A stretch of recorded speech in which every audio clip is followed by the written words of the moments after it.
namely his own grandfather, own teacher, friends, sons, grandsons, etc. Because of them, Arjuna thought that he should not take the severe steps necessary against ordinary aggressors.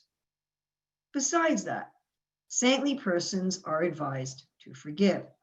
Such injunctions for saintly persons are more important than any political emergency. I'm going to read that again. Saintly persons are advised to forgive. Such injunctions for saintly persons are more important than any political emergency. Arjuna considered that rather than kill his own kinsmen for political reasons, it would be better to forgive them on grounds of religion and saintly behavior. He did not, therefore, consider such killing profitable simply for the matter of temporary bodily happiness. After all, kingdoms and the pleasures derived therefrom are not permanent. So why should he risk his life and eternal salvation by killing his own kinsmen? Arjuna's addressing Krishna as Madhava, or the husband of the goddess of fortune, is also significant in this connection. He wanted to point out to Krishna that as the husband of the goddess of fortune, he should not induce Arjuna to take up a matter which would ultimately bring about misfortune. Krishna, however, never brings misfortune to anyone, to say nothing of his devotee. Papam evashrayed asman hatvaitam atatyayina tasmad narha vayam hantum dartarastan sabandhavan swajanam hi kita hatva sukinam shama madhava. Sin will overcome us if we slay such aggressors. Therefore, it is not proper for us to kill the sons of Dhritarashtra and our friends. What should we gain, O Krishna, husband of the goddess of fortune, and how our own kinsmen? So, of course, this is a very significant verse in the Bhagavad-gita where Arjuna is really considering. Srila Prabhupada speaks on this verse in London in 1973, in July. And he talks about how Arjuna is a very saintly person whose concern is with doing the right thing. He doesn't want to engage in papa. He doesn't want to engage in sin. He starts off this verse with papa. He doesn't want to engage in anything that's sinful. He wants to do the right thing.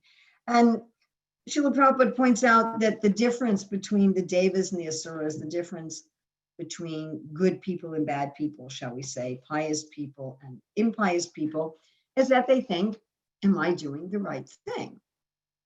You know, many times in life, there's things we can do to satisfy our desires, but those things are not proper. They're not ethical, they're not moral, they're not spiritually good. You know, an animal can't consider, is this thing going to be good or not? I mean, an animal might consider, am I going to be punished or will I be eaten by my enemy? But they can't consider, is this pious or impious? And human beings can consider, is what I'm doing pious or impious? And Arjuna's considering like different considerations here. He's considering, well, there's the Artha Shastras and the Dharma Shastras, there's saintliness, there's Kshatriya activities, there's normal aggressors, and then there's family. And, you know, so he's kind of considering these three different opposing elements and trying to come up with the best choice. And I think many of us end up, hopefully not as far as killing our family members. Hopefully we've never, but it happens. I mean, in the United States, which is where I am at present, there's a lot of discussion right now about racism.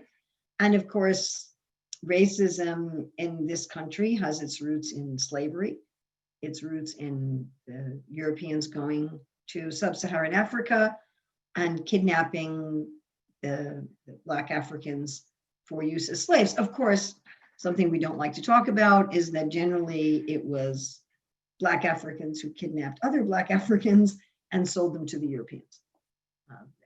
Hare Krishna. But the point is that these people were brought over in horrendous conditions, and then they were treated horrendously. They were, their whole culture was destroyed, and so forth, and so on. So there's this concept of what's fair and what's right, and what should we do, and how should we treat people. I mean, it's very much something that's the public is thinking about today.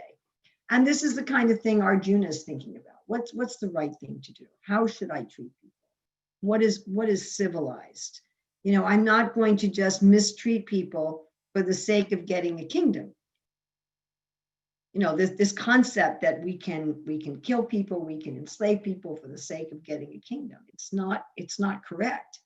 And finally, when people in the United States started feeling that, well, slavery is wrong, then there was a war between brothers. I mean, there really was. The Civil War is a war between brothers. And there were times that quite literally on two different sides of the battlefield were brothers or cousins or fathers and sons from the same family that were fighting each other. And, it happens. It happened in this country. It happens in other places. It happened at the time of Arjuna, that it was a civil war. It wasn't a war between one country and the other. And it's very difficult in a civil war to try to identify people as an enemy. And so this is Arjuna's trying to figure out, how do I do the right thing? What's the right thing to do? And of course, the final conclusion that Srila Prabhupada makes in this purport is that whatever Krishna does is auspicious for everybody, especially his devotee. And so Arjuna, using this word Madhava, husband of the goddess of fortune, Arjuna's using it, according to Srila Prabhupada and our acharyas, as a way of, kind of challenging Krishna. Well, you're married to fortune herself. Why would you suggest something? Why would you want me to take part in something that's unfortunate? But also his use of the word Madhava indicates that there's no way that this could be unfortunate, that what Krishna's asking must be fortunate. Just like in the Civil War, although people had to fight against brothers, to fight against brothers in order to stop slavery was a higher principle than whether or not you're fighting with your brothers. Now we find such situations true throughout history, that you have to think, okay, my father's on the other side, my brother's on the other side, but is the cause I'm fighting for worth violating this lower principle? What's the lower principle? What's the higher principle? And our highest principle, we're going to look at three ways of looking at a lower principle and a higher principle. Our highest principle is I'm a servant of Krishna, and what would please the Lord? How can I act as a servant of Krishna? When Prabhupada speaks on this verse, he comes to that point about 2/3 or halfway through the class. He starts coming to the point that we're not this body, we're a servant of Krishna. So let's look at these three ways of understanding higher and lower. So our acharyas bring out, like Baladev Vijabhushan, Vishnu Chakravarti Thakur, they bring up what Srila Prabhupada talks about at the beginning of this purport, the Artha Shastras. The Artha Shastras are how to be happy in the world. And they say that you can instantly kill these 6 kinds of aggressors, and such laws exist in most of the world. If somebody comes on your property to set fire to your house, to kidnap your wife, I would assume the same would be if they wanted to kidnap your children. They give you poison, and if they try to kill you, or they try to harm your dependents, you're allowed to immediately kill them.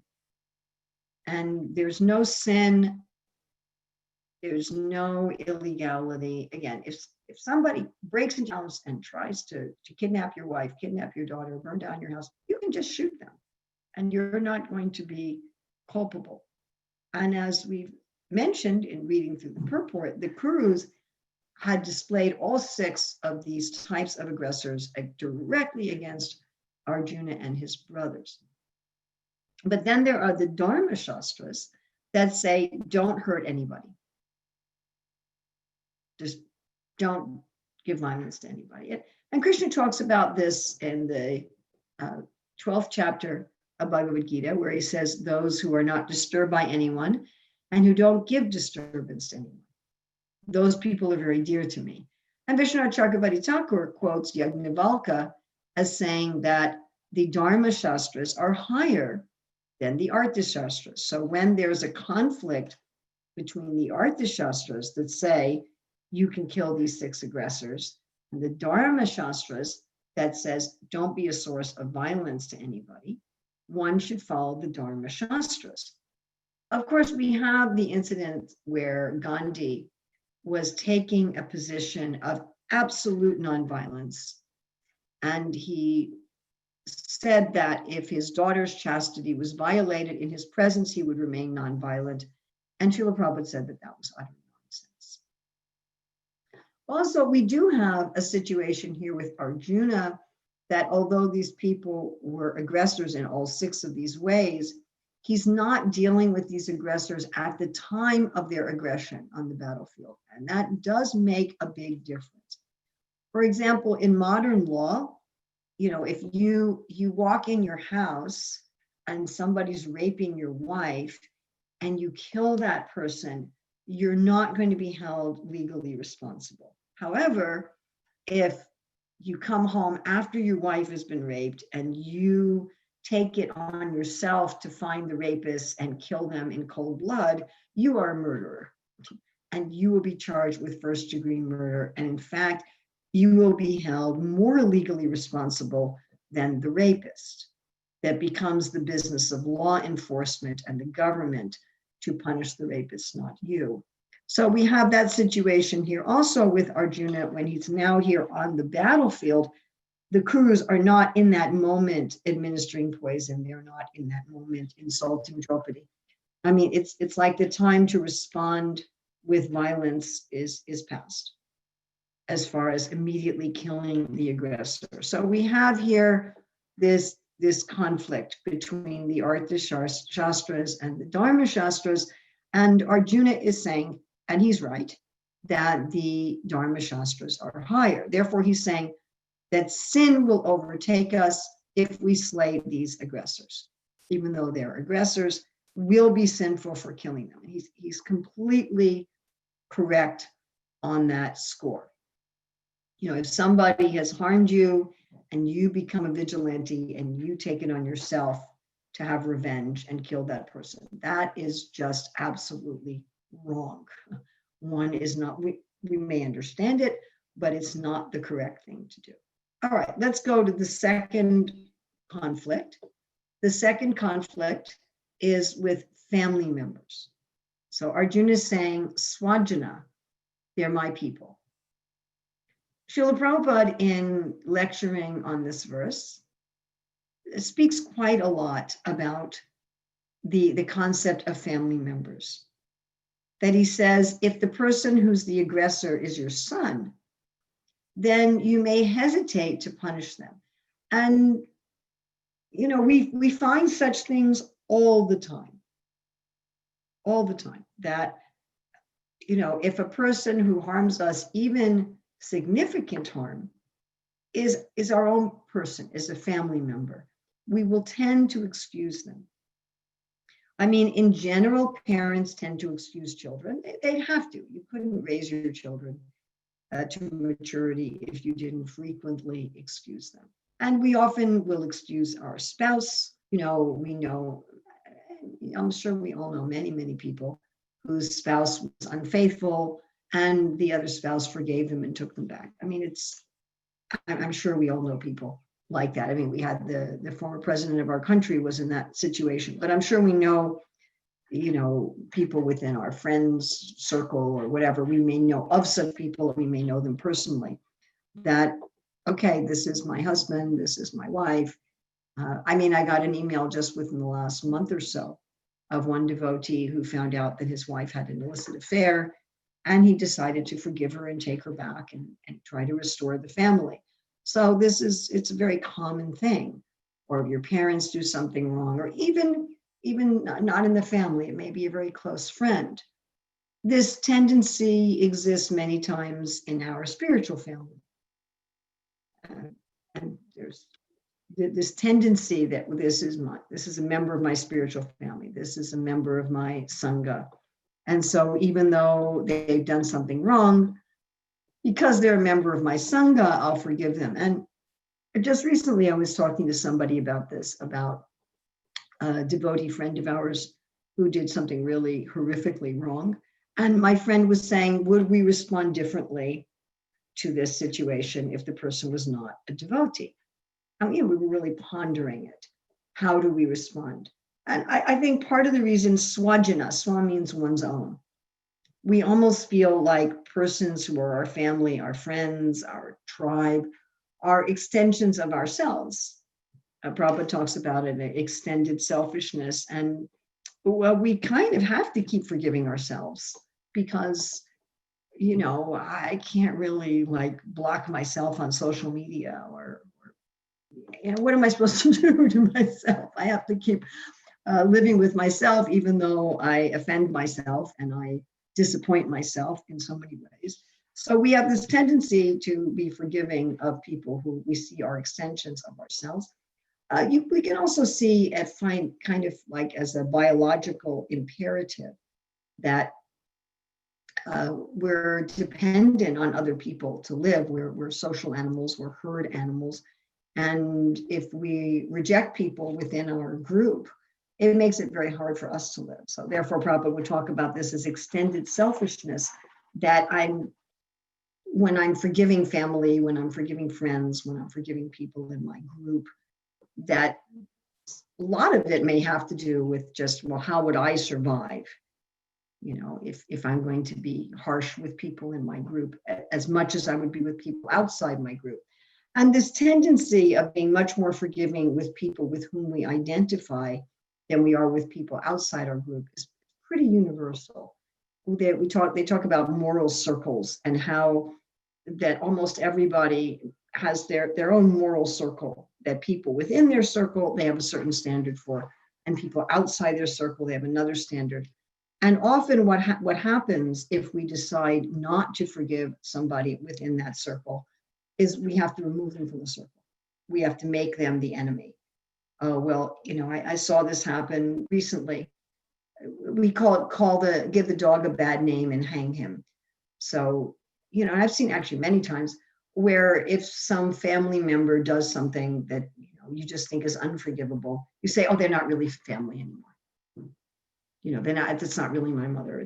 They're not really my brother. Or, you know, with devotees, oh, they're not really a devotee. They're actually a pretender. They're actually a demon. We have to remove them from our circle because it's very difficult to say we're going to keep them in our circle and not forgive them. This tendency is very much behind a lot of what we see in the world that people become so incensed over, where we will excuse, you know, today there's a lot of talk about race relations and police brutality, and people ask, why are the police so forgiving of other police who are brutal? But it's this basic thing that's operating, that, well, this is my group, this is my tribe, this is my circle, and when someone in my circle does something wrong, I'm going to have more of a tendency to overlook it.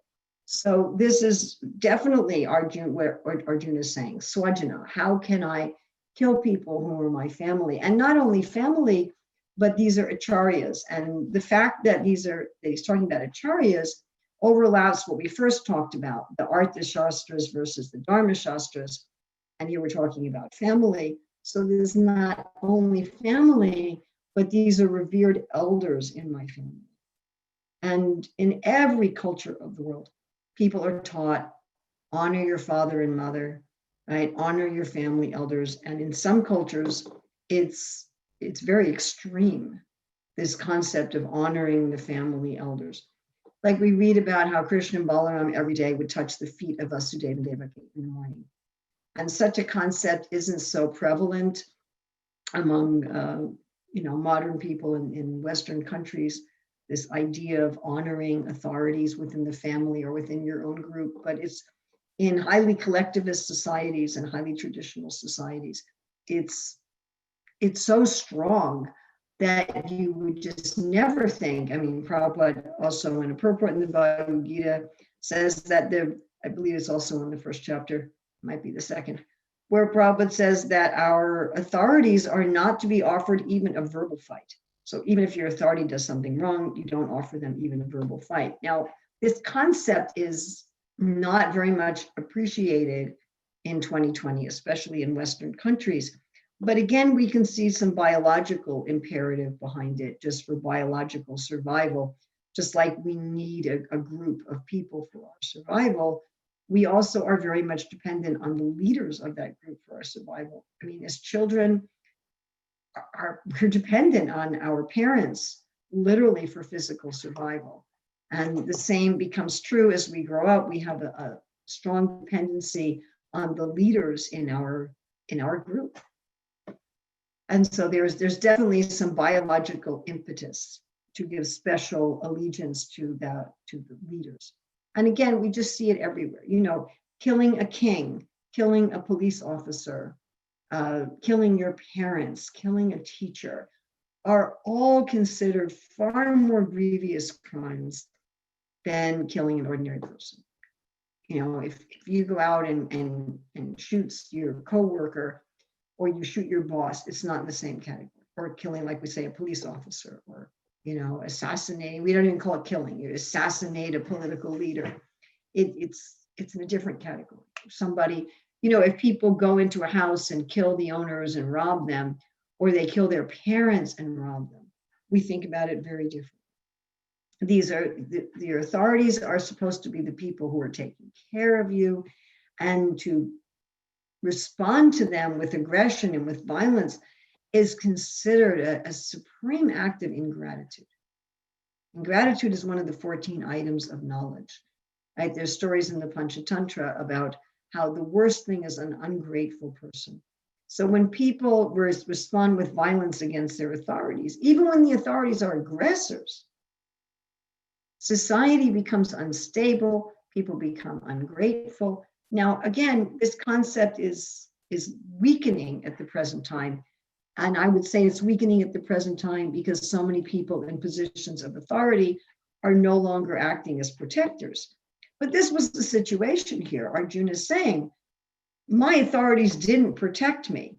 Not only did they not protect me, they were in league with the aggressors. I mean, we think about Draupadi, who, you know, they're attempting to disrobe her, Dushashan, his heart-wrenching scene where Dushashan is dragging her into the assembly by the hair and trying to take off her clothes. And none of the elders, Bhishma, Drona, Kripa, and Dhritarashtra, Arjuna mentions Dhritarashtra in this verse, none of them came to the aid of Draupadi. They didn't. They watched Draupadi being humiliated and dishonored in front of everyone. So the problem is that when the people who are in authority in the family are actually aggressors, then what do? You know, where's the line where you can say, even though you're a member of my group, even though you're a member of my family, or even though you're a leader in my group and a leader in my family, still that a line's been crossed and I can now use violence against you. So the problem is especially intense for leaders themselves. Arjuna is a leader. He is a prince. He is a kshatriya, and he is supposed to set an example of prioritizing the greater family for the lesser family. So his greater family is the whole kingdom. His whole kingdom is a greater family than his blood family. And of course, the most intense and tear-jerking and controversial example of sacrificing one's own family for the sake of the greater family is Lord Ramachandra. That Lord Ramachandra banishes Sita, although she's pregnant with twins, to the forest. Not because she's done anything wrong at all, but because people are accusing her unjustly. And instead of defending her, which has been done several times, it's like, well, she's already been defended. She's already proved herself. And if people are still going to be criticizing, it's more important that there's peace in the greater family of the kingdom than that I get to have enjoyment with my family. And of course, for the Lord to be separated from Sita, I mean, the Lord loves, Prabhupada talks about Lord Ramachandra in this purport, how he fought with Ravana to protect Sita. So we have, Ram is fighting a war with all of Ravana's family to protect Sita. But then as soon as Sita is criticized by people in his kingdom, then he stops protecting her. He abandons her. And his love for Sita, his anguish, of course, it's all rasa, but his anguish at separation from Sita can't even be understood. The love between Ram and Sita. But he was willing to make the sacrifice for the greater good. So political leaders, especially leaders of society, are meant to, but especially the leaders of society in general, they're supposed to see the whole kingdom as family. They're not supposed to prioritize their blood family over the kingdom. So this conflict. Arjuna had, in one sense, two definitions of family. One definition of family was his blood family, and a little beyond that, his group, his teachers. I mean, Bhishma and Drona were not blood family, but they were his acharyas. They were part of his swajana. And then he has the whole kingdom to think about. This word praja is supposed to refer to the citizens and your children. He had to think about their welfare. Was he going to prioritize his personal family over the kingdom? That's called nepotism, where you have unqualified family members in positions of authority to benefit your family at the expense of the kingdom, at the expense of the country. And Srila Prabhupada, in speaking on this verse in 1976, he talks about how the whole world is our family. And many of us who joined the Krishna consciousness movement as adults, we sacrificed our relationship with family members in order to make the world our family. I mean, when I wanted to join ISKCON, my father was in favor, my mother was opposed, and I disrespected my mother, I disobeyed my mother in order to try to do good for the whole world, try to do good for everyone as family. And ultimately, this thinking of Arjuna as Swajana is considered a much lower platform. So the other argument, the Artha Shastras and the Dharma Shastras, Arjuna's right, that the Dharma Shastras that prescribe forgiveness and nonviolence are higher than the Artha Shastras that provide for killing aggressors. But here, he's wrong, where he's prioritizing, he's defining Swajana as my family and my associates, rather than defining Swajana as the kingdom and the world. So here so in one case, he's choosing a higher principle over a lower principle. But in this case, he's choosing a lower principle over a higher principle. But it's certainly difficult. I mean, any of us who've been in a situation where we have this conflict between family, and I mean, I had a devotee just recently when I was in India say to me, what do you prioritize, Urmila, your family or ISKCON? He said, I prioritize God, brother. He said, I prioritize my family. And, it's a difficult thing. Where do you do that? Where do you draw the line? Now, then there's another problem here, which is extremely significant for all of us. And that is this problem between being a saintly person and being a kshatriya. Now, of course, many of us may not be kshatriyas, but we may have some duty in the world in terms of our material identity that is in conflict with our identity as a spirit soul and a servant of Krishna. And Srila Prabhupada refers to this conflict in his purport to Bhagavad-gita 9:30, Apitet Sutaracharo, where Krishna says that even if the devotee does something abominable, they're still saintly if they're his devotee. And Srila Prabhupada, in commenting on this, says that we have our material duties according to our body, and then those are our conditional activities, and we have the constitutional activities according to the soul. And usually they parallel one another, but sometimes they come into conflict with one another. And here again, you have the kind of thing like where I disobeyed my mother to join the Hare Krishna movement. We might not think in America in 2020 that an 18-year-old disobeying their mother to take up religion is a very sinful activity. But in a Vedic society, it would be. I was unmarried. I was still dependent on my parents. I mean, my father did give me permission, but to disobey my mother, I mean, we see Lord Ramachandra obeyed Kaikeyi and went into exile for 14 years. So I didn't do that. I said, I don't really care what you say, mother. I'm going to join the Hare Krishna movement. And this is something that's against my dharma, according to the body. When you're young, you follow your parents, you follow your teachers. When you're in the prime of life, then you're in the Grihastha ashram. You have a responsibility to your spouse, to your children. When you're in midlife, you have responsibility for austerity as a vanaprastha. Then in old age, to prepare for death. We have responsibilities as a brahmana, as a kshatriya, as a vaishya sudra, whether we work in the world of ideas, the world of government, the world of resources, the world of artistry. We have duties. Prabhupada would speak about these as prescribed duties, which when I first read this term, prescribed duties, I couldn't understand what Srila Prabhupada was talking about. I hadn't been raised with any kind of conception of prescribed. Prescribed by whom? Prescribed by, well, what is Prabhupada? Prescribed duties. But Prabhupada's talking about prescribed duties by Varna and Ashrama. If you work in the field of ideas, there's certain duties you're supposed to do. If you work in the field of government, there's certain duties you're supposed to do. And these duties are done to please the Lord. The duties are given by the Lord, and they're given to please the Lord. And the duties of our ashram, what does a sannyasi do? What does a grihastha do? What does a brahmachari do? These are according to our stage of life, our age mostly. If I'm young, I'm supposed to study, I'm supposed to please my parents, supposed to please my teachers. These are my duties that are prescribed in the Shastras and are prescribed by God.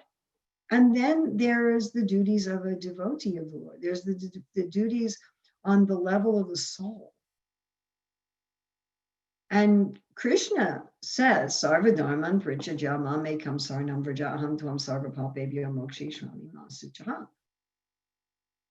Aham Tvam Sarva Papebhyo. Arjuna here is talking about Papa. And Krishna is going to say, Aham Tvam Sarva Papebhyo Mokshishami Masuchaha. Don't worry, you're absolved from all sinful reactions if you give up all of these dharmas, all of these prescribed duties, and just serve me. So as a kshatriya, Arjuna has a prescribed duty that he's supposed to punish aggressors for the good of the aggressor. For the good of the aggressor. Prabhupada would often say, if a murderer is executed, then they don't have to suffer in the next life. They can even go to heaven because they've already received their suffering. They've already received their reaction. And there are certain people in society who are designated as representatives of God who can give suffering to others, who can give punishment to others, so the person doesn't have to suffer their karma. So parents are supposed to rectify children, teachers with students, gurus with disciples. I was hearing the other day where Prabhupada was saying, parents and gurus, they shouldn't be just patting their children. They should be correcting them. They must correct them. And we had that story Prabhupada tells of this man who was a thief. He was going to be executed for being a thief. Before he was executed, he says, I want to talk to my auntie. My auntie raised me. So she comes up and he bites her ear. And she's like, why did you do that? He said, when I was young and I was developing this stealing habit, you didn't stop me. You let me go on stealing, and now here I'm being executed for it. So that's the idea, that to suffer from bad karma, to have to go to the hellish planets, better to have some punishment in this life. So the kshatriyas are supposed to punish criminals and aggressors as a mercy on them, that the punishment they're going to give in this life is much less than what they would have to suffer from their karma. They also punish the aggressors for the sake of the kingdom, for the sake of society. You don't want rapists and arsonists and murderers running around society. So for the good of society, if someone's, how do you know if they're going to do it again? They have to be punished. They have to be removed from society. So this is a very important duty of kshatriya. That's the prescribed duty of kshatriya. We should note that that's not the prescribed duty of everyone. It's not my duty that I should go around punishing criminals. I'm not working in the government. I'm not a grihasta. That's for the grihastas who are working in government. And nowadays there's this kind of vigilante mood that everybody should take it on themselves to be the punishers of everyone. It's actually very destructive. So we have that, and then we have Arjuna's duty as a devotee, which is to forgive. And Srila Prabhupada writes very significantly that it's more important to forgive in a political emergency. So you can say it's an emergency. Here are these aggressors that are running society, causing harm. That's a political emergency. The Prabhupada says it's more important to forgive. It's more important to forgive. Now, this problem that as a devotee of the Lord, regardless of one's ashram or one's varna, is supposed to be forgiven. Particularly the brahmanas are supposed to be forgiving. The renunciates, the sannyasis, and the brahmanas, etc., are supposed to be forgiving. But in general, Vaishnavas are supposed to be forgiven. Why are Vaishnavas supposed to be forgiven? Well, we're all sinful. All of us stand guilty before the Lord.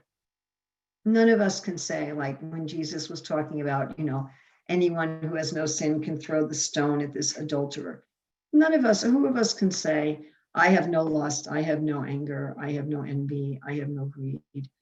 Who's going to make such a ridiculous statement? Who's going to say, I've never caused harm to an innocent person or an innocent being for my own selfish purposes? Who can say such a thing? We might say, well, it wasn't so important. I stole the cookies out of the kitchen and my brothers didn't get any because I wanted to eat them all. And, well, that's not the same as going and stealing somebody's jewelry. But it's the same principle that I'm willing to harm others for my own enjoyment. So who's above this? So if we don't forgive others, how can we be forgiven? Jesus said, dear Lord, please forgive us our trespasses as we forgive those who trespass against us.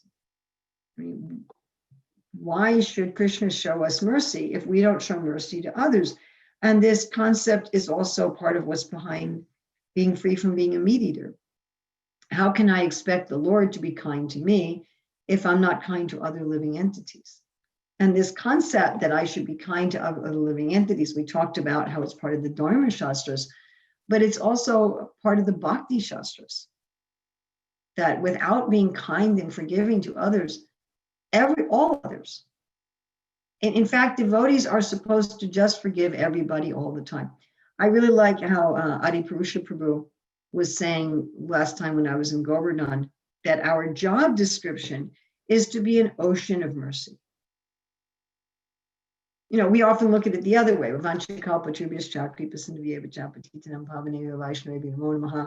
I really hope the Vaishnavas are an ocean of mercy to me.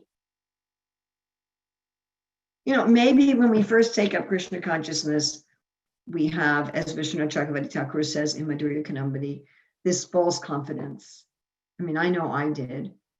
And it's still there to some extent. This idea that, I'm really a great devotee and it's just going to be another week or month before I'm in pure devotional service. I'm really close. This pride of looking at ourselves and seeing how elevated we are. But as we go on in Krishna consciousness, we more and more see that it's just not true. That whatever faults I see in others, I have in some form. maybe I don't have it in the same form. Maybe I steal gulab instead of diamonds. Whatever. So we may not see it. We may think, oh, that person over there has a fault that I don't have. But it's not true. Whatever faults exists in me. So we start to become aware that we need mercy. I mean, it's hard. It's hard to see this and be aware of it, but we start to understand, I need mercy. But we also have to be merciful to others. How can we say, well, I need mercy, but this person shouldn't get it? So if I want Krishna to forgive me, I need Krishna to forgive me. I remember I knew Vrindavan some years ago. Bhakti Tirtha Swami was asked, why isn't everything fair? And the response was, well, do we want everything to be fair? If everything's fair, if I have to suffer the karmic reactions for everything I do that's wrong, I am never, ever going to get out of this wheel of samsara. I don't know about everybody else, but I mean, for me, it just isn't going to happen. I do something wrong at least once a day, if not once an hour, if not at every moment. It's, what are we going to do? I remember when my daughter was building a house, and she was saying how to build their house, they had to disrupt the houses of the insects that were under the foundation. And, we might say, well, the anthill and the termite mound and whatever insects are living there, they're not important. My house is important enough. But again, going back to the other problem of who's our swajana, who's our family, well, the insects are also part of Krishna's family. Krishna likes the ants as much as he likes us. He doesn't have favorites, as he says in Bhagavad-gita. So why can I disrupt the houses of the ants to build my own house? I need mercy for that. I need mercy for the fact that all these ants were killed to build my house. There's the 5 sacrifices that the householders do every day for the accidental killing of insects or other entities. So I need to have this forgiveness towards others. Otherwise, there's no possibility of my developing Krishna prema, just this practically blanket forgiveness. There are a lot of organizations and teachers at the modern day who emphasize the benefit of forgiveness for one's own self. That the process of forgiveness isn't saying that the person didn't do anything wrong, but it's saying, I let go of the desire to punish them. I cut this negative cord between me and them where I want them to suffer.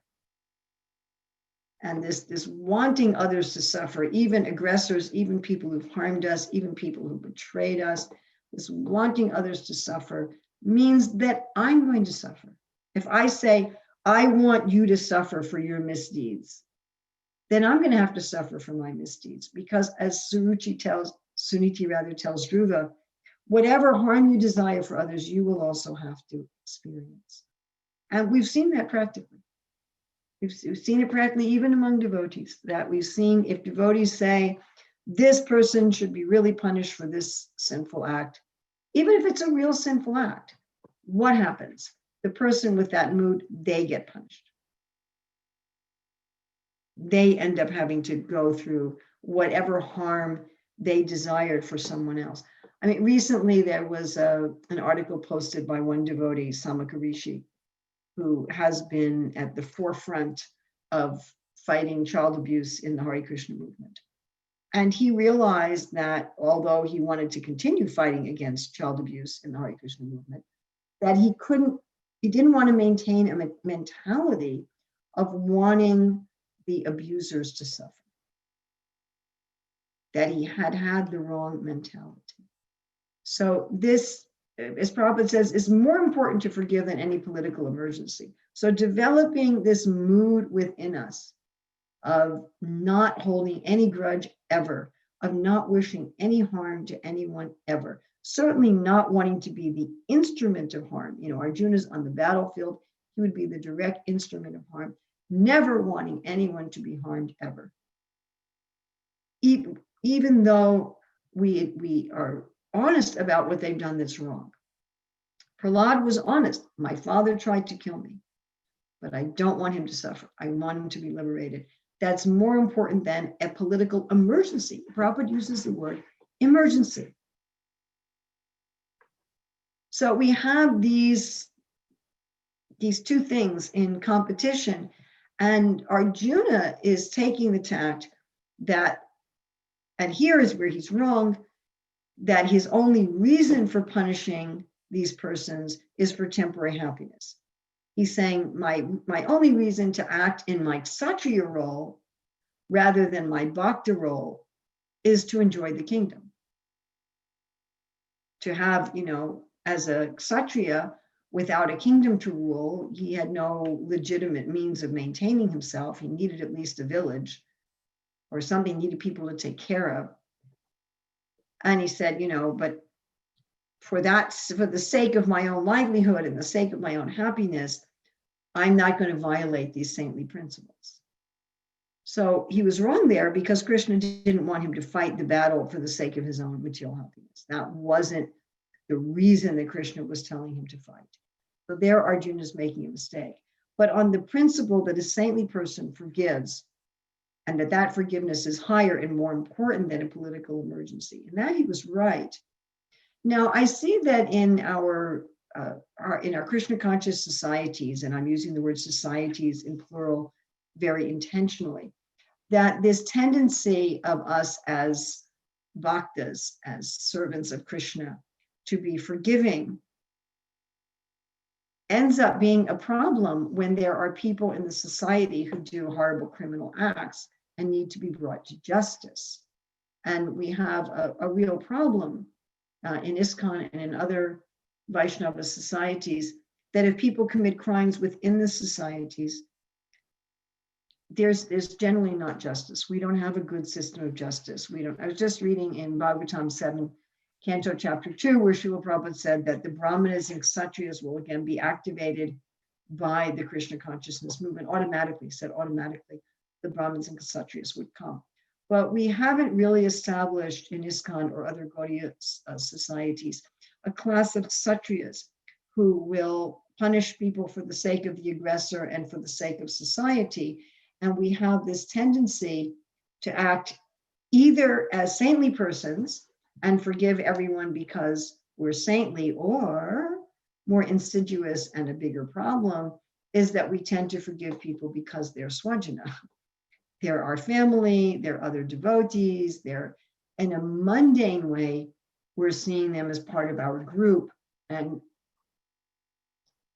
just kind of from an animal biological perspective, we're being lenient on people because they're part of our swajana.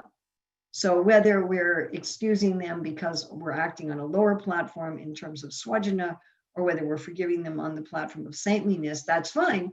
But we need to have some class of Kshatriyas who aren't going to do that. Now you might say, well, then if you're a Kshatriya, how are you going to be saintly? And Prabhupada speaks about this, writes about this in this purport about Ram Rajya, that the Kshatriyas are supposed to be saintly. But for a Kshatriya to always be forgiving, sometimes a Kshatriya needs to be forgiving, but for a Kshatriya always to be forgiving, for a Kshatriya becomes cowardice. Prabhupada uses the word cowardice and cowardly in this purport. So here we have kind of a mystery of the Bhagavad-gita, that I don't have to have this conflict between my eternal identity as Krishna's servant and my identities in this world. That I can act as Krishna's servant, but within the realm of my identities in this world. And of course, such is the ultimate conclusion of the Bhagavad-gita. That when Krishna says Sarva Dharma and Parityajya Mame Kam Sharanam Vajraham Tam Sarva Papebhyo Mokshishami Masuchaha, you might think, how is that compatible with Krishna telling Arjuna to fight as a Kshatriya? But he's not telling him to fight as a Kshatriya. He's saying, give up your identity as a Kshatriya only have your identity as a spirit soul, only have your identity as my servant, and do your service as superficially as a kshatriya to please me, because I'm asking you. So here we come to the solution. That the only way that I or anybody, any of us can figure out when we have these competitions, we have Artha Shastra and Dharma Shastra, I have to be loyal to my people, to my family, especially to my authorities, but I have to maintain religious principles for the greater family, for the world family. As a devotee of Krishna, I unconditionally wish everyone well. I will never wish anyone harm, even if they're aggressors, and I will never personally be the instrument of their harm. But if I have the role of kshatriya, it is my duty. Even as a parent, it's my duty to correct my child. It's my duty to correct a student or a disciple. It's a duty to correct an employee. It's not just the duty of the big government. So if I'm in touch with Krishna, fully in that identity, then I get clarity that I'm not really acting as a parent. I'm not really acting as a government leader. I'm not really acting as a brahmana even. I'm not acting as any of those things. I'm certainly not acting in a swajana. I'm not acting in an Artha Shastra. I'm not acting in a Dharma Shastra. I'm acting out of love for Krishna. As Krishna says, I'm telling you this in the 4th chapter, telling you this because you are my devotee and my friend. Dasi me sakat cheti. You are my devotee and my friend. Because I am Krishna's devotee and because I am Krishna's friend, because Krishna is my beloved, I am his beloved. I am Krishna's, Krishna is mine. So I do what pleases him. And of course, many times what pleases Krishna is going to look exactly like the rules of Varna and Ashram that I would be doing anyway. Of course, because those rules of Varna and Ashram, the rules of the Dharma Shastras, the Artha Shastras, the rules of teaching family, Dharmantu Shakshat Bhagavad Pranitam, they all come from Krishna. This idea, honor your father and mother, honor your teacher, kill aggressors, be kind to everybody. All these things come from God. Yes? So generally speaking, if I'm fully, totally in tune with what Krishna wants me to do, then that's going to look most of the time exactly like what I would do according to my material designation. If I'm a Grahasta Brahmana, or I'm a Vanaprastha, or I'm a Grahasta Shudra, whatever I would have done in that identity for my own sense gratification even, I'm going to end up doing something very similar to please Krishna if I'm fixed in my spiritual identity. But it's not even karma yoga. Karma yoga means I'm doing that for my own salvation. Bhakti yoga may look like karma kanda. It may look like karma yoga, but it's not. I'm just doing whatever my beloved wants. And if my beloved wants me to violate these ordinary things, I will. If he wants me to follow them, I will. Here, Arjuna is breaking some of them and following others of them. He's breaking the family traditions. He's breaking the respect for teachers. He's breaking that. He's breaking the Dharma Shastras. He's breaking all of that. What he's following is Kshatriya Dharma. But he's even breaking the general principles of a bhakta, because Krishna is saying, no, don't act with external forgiveness. Kill them. Now, of course, Arjuna is fighting without malice. And here we find a mystery of how the devotees can't be pigeonholed in any kind of varna or ashrama. Arjuna has no malice, even at this point towards Duryodhana and Dushasana. He has only compassion. And whatever anger he's exhibiting, Prabhupada said he couldn't fight without anger. Whatever anger he's exhibiting is a rasa. It's not some mundane anger of betrayal and like that. So we come to the final point here, which is the point I assume somebody will ask if I don't address it. And that is, well, how do we know what Krishna wants us to do? How do we get that clarity when we have these competing things? And we do, all of us at certain points in our life have competing dharmas. Maybe not every day, maybe not every week, but we do have them. And we know other people who have them. What do we do? How do we get clarity as to, or even on a moment-to-moment basis, how do we get clarity as to what will please Krishna? So one can say we have the Shastra. But here we see, Artha Shastra says one thing, Dharma Shastra says another thing. Even there's different things in the Bhagavad-gita. For one who's been honored, dishonor is worse than death. Oh, don't care about honor and dishonor. Two apparently opposite things. And even Arjuna says to Krishna, I'm bewildered by your equivocal instructions. So we have Shastra, but Shastra is like a pharmacy with every possible medicine, thousands of medicines. All right, then we have the commentaries of the saintly persons, but they don't always agree with each other. One saintly person will say, well, we understand it this way. Another saintly person will say, I understand it that way. So, of course, we have guru.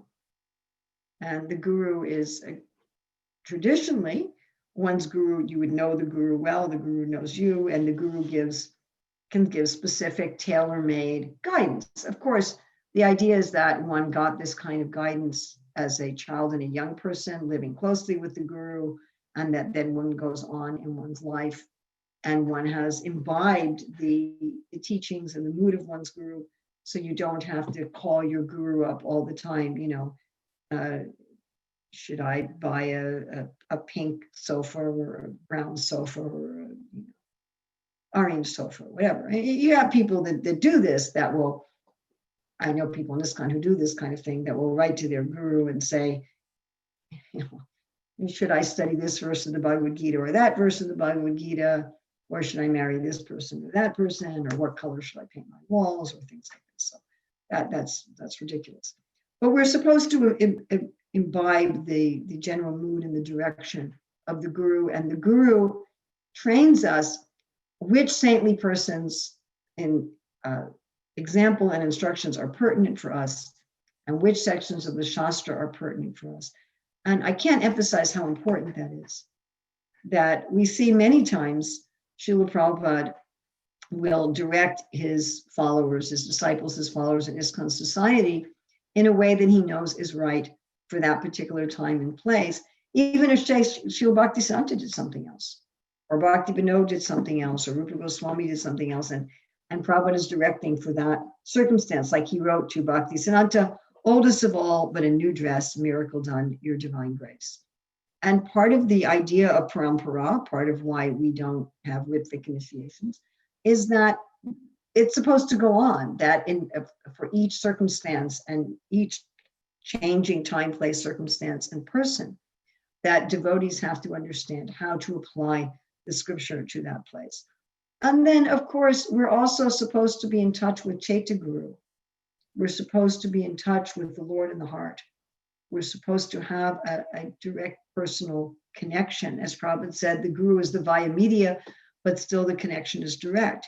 And we're supposed to be cultivating that relationship with the Lord, where we can understand what is the Lord's desire in our life. Such understanding is supposed to come through the practice of Bhakti Yoga. So we have the Shastras, we have the saintly persons, we have Guru, and we also have our relationship, our personal relationship with the Lord. As Prabhupada says, we judge by the result. So if something is going to bring pain and suffering to me and others, then it's not the will of the Lord. If something is going to be good for everyone. But even that's hard to tell. Arjuna was thinking that this war was only going to bring pain and suffering. So we have about 8 minutes for questions and comments. This is very deep. I'm sure we can have questions and comments for a very long time. So I don't see anything, and nobody's been writing questions in the chat window.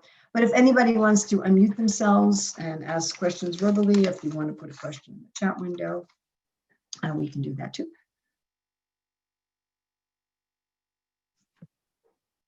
Susan, you have to unmute yourself.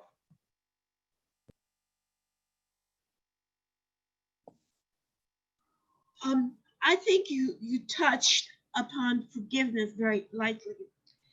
And, forgiveness is the most compassionate thing we can do towards others. But sometimes I wonder, all this forgiveness, how is a person supposed to know? We live in a group, we live in a society, and we need to go, to work around the laws that govern us. So how do we know? How do we let somebody know that they have done something wrong? Somewhere there has to be an understanding that a certain behavior or a certain act was wrong. I don't mean that we're trying to punish. We don't try to get justice, because justice is a form of unexpressed anger. I mean, we want justice, but if we are going to be compassionate about it, how do we let this person know you've done wrong, and they're supposed to understand or awaken to the fact that such thing has hurt, has done damage. I mean, thank you for asking that. And this class wasn't primarily on forgiveness. It was primarily on how do we balance and make decisions when there's competing dharmas and competing duties to do. So I do give another class on forgiveness specifically. It's on ISKCON Desire Tree, and that's another 1.5 hour class. Also, Mahatma Prabhu has a whole series of seminars on forgiveness. There's also a book called Forgive for Good. I forget the name of the author, but it's a very popular book. I could probably find it out. But anyway, there's a number of places to go to really explore what forgiveness means. And there's forgiveness in terms of justice, and there's forgiveness in terms of ourselves. When we talk about justice, justice is the jurisdiction of government. It's the jurisdiction of government to make sure that justice, not in terms of anger, but in terms of compassion for the perpetrator and compassion for society, is put into place. And ideally, what happens if someone does a criminal wrong, we contact the government, and the government applies justice in a dispassionate and compassionate way. That is what is supposed to happen in a sane society. Now, of course, first of all, that doesn't always happen with criminal offenses. One of my friends confided in me about a criminal offense that was done to her so many years ago that the statute of limitation has run out.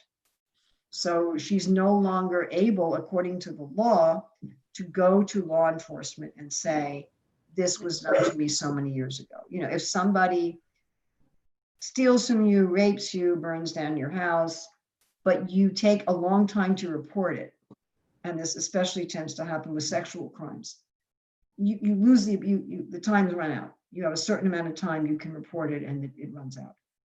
So then you can't involve law enforcement. Or, I had a situation in London many years ago where someone broke into the apartment where I was staying and stole my computer. And the police officer came and filed a report, but he honestly said, we're not going to do anything about this. We're not going to go after the criminal. So we have, law enforcement has its limitations, but that's the way it's supposed to work. And I'm not supposed to, and you're not supposed to, and we're not supposed to take the role of vigilantes and take on the role of law enforcement into our own hands. We're crossing a boundary out of our duty when we do that. Then you have the realm of wrongs that are not criminal. Criminal wrongs are supposed to go to law enforcement, and that's their problem. And if law enforcement doesn't follow through, they're karmically culpable, not me. But what about harms done that are not in the realm of criminality, that we wouldn't report to law enforcement because they're not like that? Somebody says something that hurts our feelings, or they do something that hurts our feelings, or they do something that disturbs our life. How do we tell them they've done something wrong? Well, one question is, why do we want to tell them that they've done something wrong? What's our motive for telling them that we want them to know that they've done something? What's driving us? Often what's driving us is our own protection. Well, if I tell them they've done something wrong, then they'll know and they won't do it again, and then I'll be okay. And all right, but ultimately we're supposed to have our protection from God. Then I might have another driver that I want to tell them they've done something wrong for their good, because if they do something wrong, they're going to get a reaction and they're going to suffer. But is it my place to tell people that they've done something wrong? I see people doing wrong things all the time that are not, I don't have any relationship with them where I'm supposed to be the one to correct them. I'm not their mother, I'm not their teacher, I'm not their guru, I'm not their employer. I have no standing. I don't really want random people coming up to me and correcting me. None of us would like that. None would like that if people that, well, I'm going to just tell you what you've done wrong. So we need to look at that. Now, the basic answer is, if someone's done something wrong that with whom I have any kind of a relationship, and the thing that they've done wrong is harming the relationship, then to serve them and to serve the relationship, I want to inform them that I've been hurt and this is something wrong that's hurting our relationship. But how they respond to it is up to them. And ultimately, I cannot expect that everybody with whom I have a relationship is always going to be respectful of my feelings and my needs in the ways that I want them to be. And the truth is, I'm not always respectful of their feelings and their needs in the way they want me to be. That's the truth. That the other people who deal with me regularly have to tolerate a lot of things from me that they would prefer not to tolerate. And they choose to be very forgiving because they value the relationship over what's right and wrong. And that anyone with whom you have a close ongoing relationship, you either have to excuse their transgressions or justify them in some way, or you can't deal with them. We're all doing so many wrong things and hurting people all the time. So that's, in the context of a relationship, we can learn ways of expressing ourselves properly, which I don't have time to go into now, but there are many ways of expressing how we feel. That's not a blaming way, that's not an accusatory way, but where we're able to express our feelings. And sometimes, maybe we just have to write something in a journal. Maybe we just have to pray to Krishna. It depends, again, when we're talking about non-criminal offenses. But it's not our business to fix everybody's wrong behavior. It's just not. I mean, I can't fix all my wrong behavior. Can I fix everything wrong about myself? If I'm honest, I'd have to say, no, I can't. I have things that I struggled with my whole life that I haven't been able to fix. I can only fix by the grace of God. So if I can't fix all of my problems, how do I think I can fix somebody else's problems? And where do I have the standing to do that? But again, if it's within a relationship, they're your friend, they're your family member, and there's something going on that's really causing harm to you or to others, then there's ways, which we don't have time to get to tonight, there's ways to bring that up that are respectful, non-blaming, and are more likely to get a positive response than others. But I don't know of any method or technique or mood that will always do that. In any relationship, everybody has to have a forgiving and tolerant attitude towards many things, or the relationship just can't go on. It's just not possible. You know, we're all flawed. We all hurt each other. So there's this distinction between something that's criminal and something that's not criminal. There's things that are our service and not our service. And the main reason that we want to have a mood of forgiveness is for our own internal peace and happiness. Not as a way of saying nobody does anything wrong, but so we're not full of anger and fear and anxiety, and you know, that we're living our life, that we're not just concerned about someone else's life. But anyway, forgiveness, as I say, is a very involved topic, and I wasn't trying to just focus on forgiveness tonight. And so if you're interested, I do have seminars and handouts on my website that you can get, and Mahatma also has some detailed, and there's a number of very good books and courses on what forgiveness means, what's the value of forgiveness, how does forgiveness free us inside. So I think we need to end now. Thank you very much for this opportunity. Srimad Bhagavad-gita ki jai, Srila Prabhupada.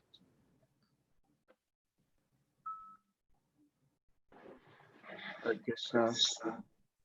Thank you very much, Urmila Machi. It's definitely a very high level teaching you gave us today on Bhagavad-gita and how to understand our duties, and I'm very impressed. So thank you so much. It's very helpful. I feel like I felt the same way last week. Brigupati gave class last week. I just feel like when you're speaking, I feel like you're well aware of time, but I feel like people could, you know, you could talk, you could really get into this discussion in a Krishna conscious way, and you could just turn the subject could just get turned and turned, and it could get very we could all just keep going. So thank you. So I look forward to next time. I have a question for someone in the group here. Devavan Prabhu, are you here you're here not by phone, right? So are you, if you're able to do video, or I don't know, did you want to do the Kirtan? At first I thought you were here just by phone. Well, I am. I'm hiking and my service might cut out.